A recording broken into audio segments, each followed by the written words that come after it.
Hi, I've rigged 3D models before in Blender, mostly by using an add-on called AutoRig Pro, but not 2D image planes. After watching a few tutorials, I rigged this up and did a very basic animation. Rigging 2D in Blender is a bit more time consuming, although it depends on what your images look like. If this was a humanoid T-pose character with fewer parts, it would have been a lot simpler, but because it isn't, I had to rig it from scratch. I had to make sure the bones were snapped to the geometry where I wanted them to be and that bones were parented properly. I did an automatic weights binding, but then I had to weight paint all of the objects for it to work properly, which took a long time. The rigging process in Blender is a lot more time consuming than in Moho because it's not really designed for 2D images, and there was a lot more prep work. I'm going to go over what I did for the prep work in this video a bit later. Overall, I would rather rig and animate 2D cutout animation in Moho. You can import FBX files from Moho Pro into Blender, but that comes with its own set of problems. You have to use a third-party tool like Autodesk FBX Converter to make the file compatible with Blender after you've exported it. And then when you import an FBX, you also have to make sure that Force Connect Children and Automatic Bone Orientation is selected. The other thing about importing animations from Moho is that not all of the features will be supported. Flexi binding is the main thing to use. Vector layers export as images, point binding, point bending, curvatures and similar features won't work as expected, and bone scaling and stretching is not supported in FBX format. As long as you're going to make your animations into a sprite sheet or an image sequence, they'll work as expected. This is true of Blender export as well to an extent. This visibility I've got with the eyelids blinking did not work in Bluff Titler as an exported GLB file. If you want to use bones in a game engine, you may have to look at more specialised tools like Spine 2D or rig directly in a game engine like Godot or Unity. With that said, this is how I prepared the squirrel for cutout animation in Blender. Hi, I want to import all of these layers that are in Cutout into Blender with the Import as Image Planes option. So in Blender, I would go to Add Image Mesh Plane, and then I would find an image, and I can select multiple images if I want, and then by default they will load like this. I want them to all be stacked against each other so that they look like the image in Cutout, and I need to arrange them in depth as well because I'll show you if they overlap they will cause a problem in Blender. So if images overlap in Blender, everything just looks black. So the thing you have to do is arrange things in depth. So as this is going on the Z axis, I would have to move it on Z, either up or down. So back to Cutout. I want to import each of these layers the same size as the document so that everything still lines up on the character. After some trial and error, I figured out that Blender orders objects in the Layers panel alphabetically or sequentially if they're numbered by default, and that if you import things with sequential naming, they will retain the order you want them to be in. Anyway, there is a quick way to export layers in a group in Cutout as sequentially named files, which I'm going to show you. I've got this file in Cutout, and what I need to do is make these layers have sequential names so that they'll import into Blender in the right order. I'm working in the file I made for my Moho animation, so I won't be saving over this file. The other thing I need to do is make sure that I don't have groups in this group, because anything that's in those will get flattened. So I'm going to ungroup them and delete any layers I don't need or drag them out of the main group. Now that I've got rid of the nested groups, I'm going to hide these other groups and select this one and go to Layer, Convert Group to Animated Layer. That will put all of the layers in that group on the timeline as sequential images. If you don't see this timeline in Cutout, you have to go to Settings, Dockers, and tick the animation timeline. So there's 33 of these images, which is useful to note, because then I'm going to go to File, Render Animation, and in the last frame I need to put 33. I want to export PNGs because I need the alpha transparency in Blender, and I'll set a folder to save them to. This name is just going to be the name of the image, and then it's going to be followed by the sequential number. I think for logic's sake I'll call it colour. Then I'll press OK.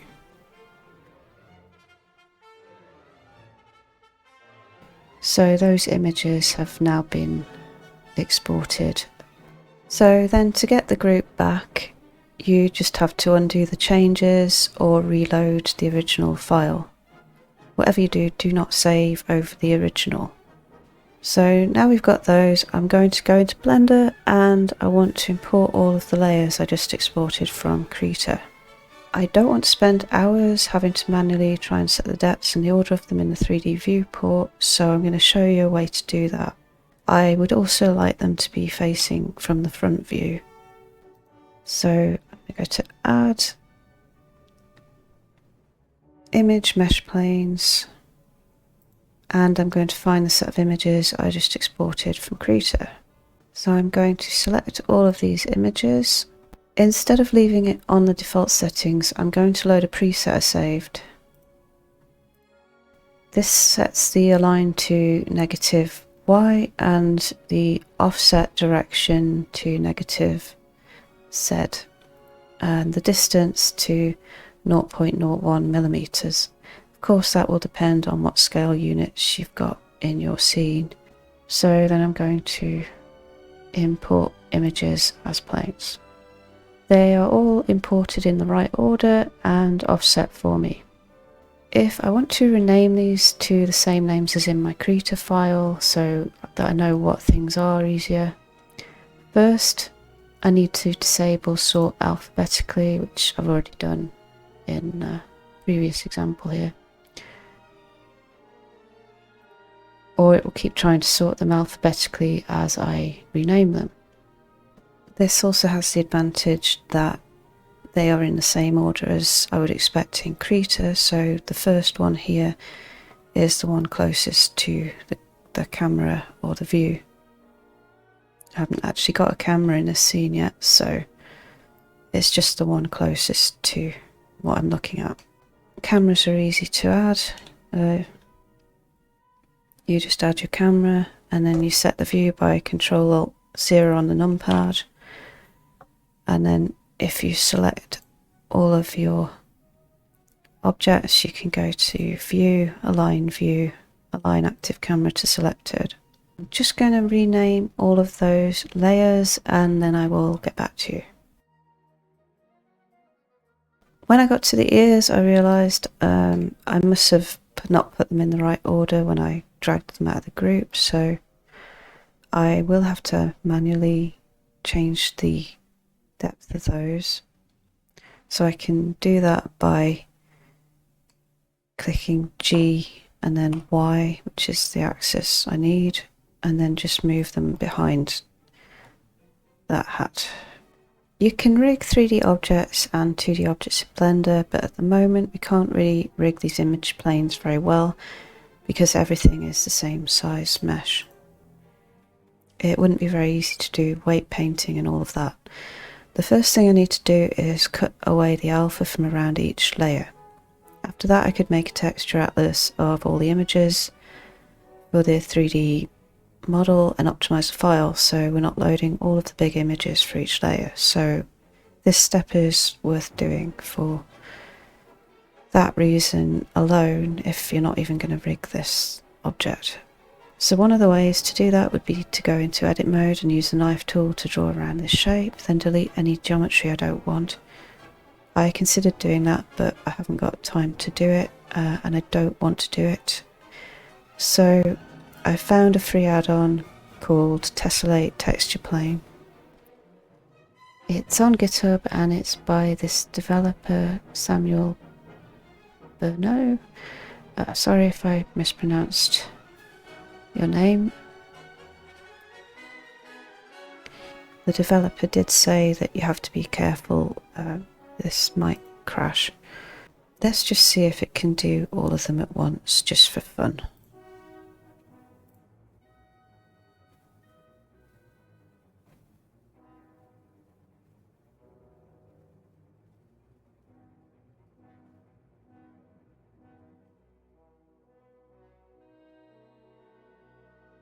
Right, so that didn't crash, and we've got all of the meshes separated now, which also gets rid of the nasty rendering issues that you can have with images in Blender. So that's definitely worth doing. If I go into edit mode, you can see now they're all made of triangles because I've left it on the default setting.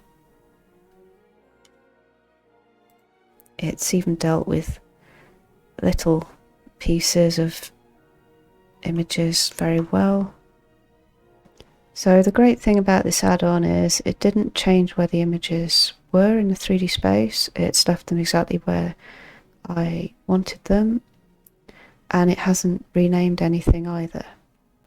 What I have to do after I've done this is make sure that all the objects have origin points that go with their new geometry.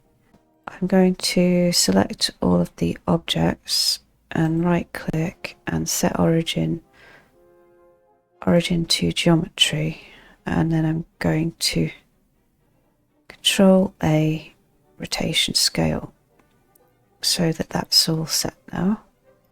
The next step would be to set up the materials. So I want to add a normal map. So I actually do need to export the normal maps for this squirrel character. So I'm going to render, there's 33 images here. I'm going to find a folder to put them in, and then I'm going to call that normal and press OK. So now I can go back to Blender and I'm setting up a normal map texture. So I've got another image node here which I duplicated off this one, but I could have pressed Shift A and gone to texture and image texture, and I've added a normal map node which I did by going to Shift A, vector, normal map, and now I need to find my normal map image for the cup handle, which this is the one I want. So just going to put that into that there and set this to non-color. So now I just need to add all the normal maps for the rest of the images, so that's the same process, so I'll just do that and then I'll get back to you. Now I have set up the normal maps for all of the objects. So the squirrel looks a bit more 3D. You can try it with different lighting.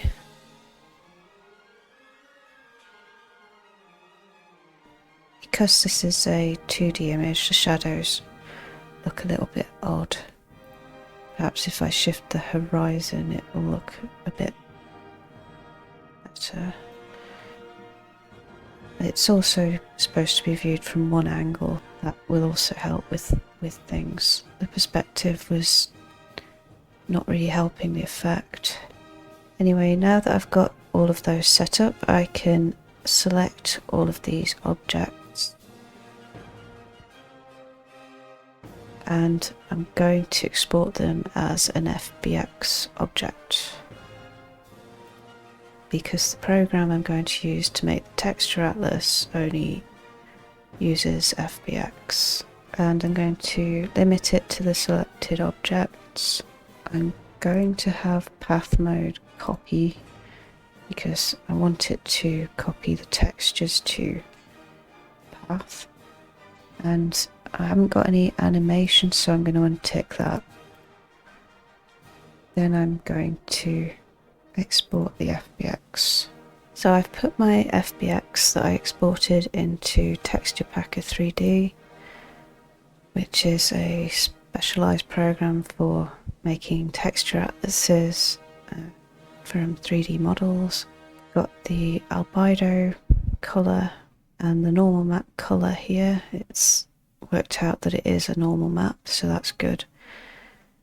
I've also got a transparency factor image, which I don't really need for Blender, but this program uses the color as the transparency factor. Then I need to select an output directory. I'm going to create a new folder, call it Fact. I want the PNG images, and I'm going to leave it at this size because these images should fit onto that line, I think. I'm going to leave the mesh distance at the default, and I'm not going to select embed media. And then I'm going to run the packer.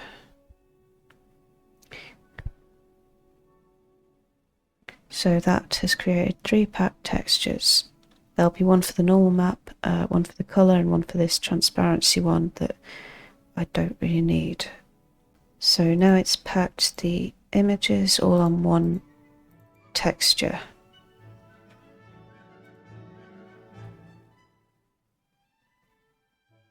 So I'm back in Blender and I'm in a new file because I have to import my FBX that I just packed into here. So I'm going to go into the folder that I saved it to, and I'm going to drag and drop it in. I don't need animation because this doesn't have any animation. Don't need to worry about these settings. Just going to click import FBX. So this is the new object with all of the packed images instead. There is something I need to do to further optimize this. I'll show you if I go to the image editor. It seems to have loaded a new image even though it's the same one for every object. So we don't want that. We want it to use the same image for all of the objects. That was the point. And also we've got this quite complicated looking node setup which I don't really need. So I'm going to select all of these and delete them. I'm going to add an image texture for the colour. I'll use the albedo texture, link that to the base colour. Then I will add another one for the normal map. We need to add a vector normal map node. Let's make sure that's non-colour, then slot that into the normal. Now that I've set that material up, I don't want to have to do that for each one individually, so I select all of these, shift select it in the 3D viewport, Control L, link materials. So now they'll all use the same texture. Then I can clean up the rest of this because there's a lot of images in this that I don't need, so I can go to File, Clean Up, Purge Unused Data. And it's got 33 materials, 36 images that aren't being used, so we'll just hit delete and they're all gone now. Oh, another thing I could do actually, because I have been using alpha, I need to connect the alpha slot, so I just do that. This won't really affect things in a program like 3D Paint. The alpha in a program like that will look grey because it's only viewing it in 8-bit mode, but in other programs they will use the alpha, so it could help just make things look a little bit better. So just as an aside, if I want to export an object, I will select selection only, and then I'll click PBR extensions and copy, so it will copy the images to where I saved them. And I'll make another folder because why not? Got a lot of folders already. And then we need to call it something logical and export it. In a program like 3D Coat, you can paint objects. Just go to Paint, UV Mapped Mesh, this one. I need to make sure the texture is the same as the object when I import it. Here it is in 3D Coat. We haven't actually loaded the normal map with this for some reason.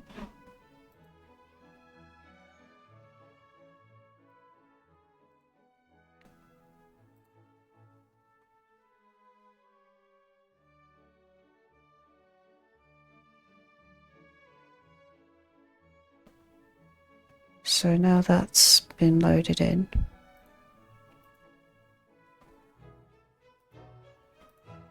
I'm going to calculate the occlusion here.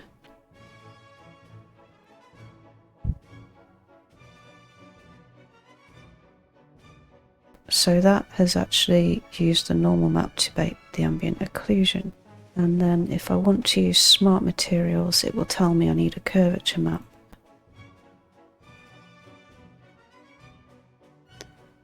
So it looks like that has worked. It's used either the normal map or the ambient occlusion or both.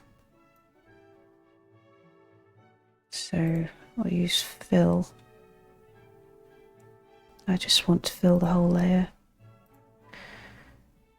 So now he's a metallic squirrel. So this could be an alternate way to texture it rather than making all the textures in Cutout.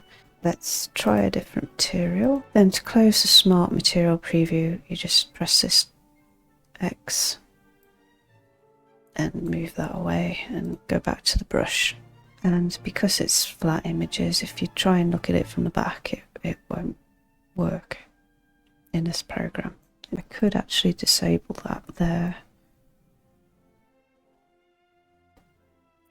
Another thing I found out about 3D Coat fairly recently, because I haven't really needed to do it until recently, is that you can export occlusion, roughness and metal channel pack textures. I go to Export Objects and Textures. So this is the default setting I would usually have, and this would export an ambient occlusion, a bump, a normal, a roughness, a metalness, and the colour. But let's say I want an orm. Well, I made a preset for that, and I've set it to the Unreal Engine normal map preset because that's what would use that texture, which is a DirectX format. How I set the orm up was I added another texture and I told it not to assign the RGB and to use the red for ambient occlusion, the green for roughness and the blue for metalness, as well as all the other textures, it will export a channel packed ORM texture as well. If I don't set another path for the textures, they'll be saved to the same folder as the geometry is. So then I just press export and it will export the textures. So this is the ORM map. Thank you for watching.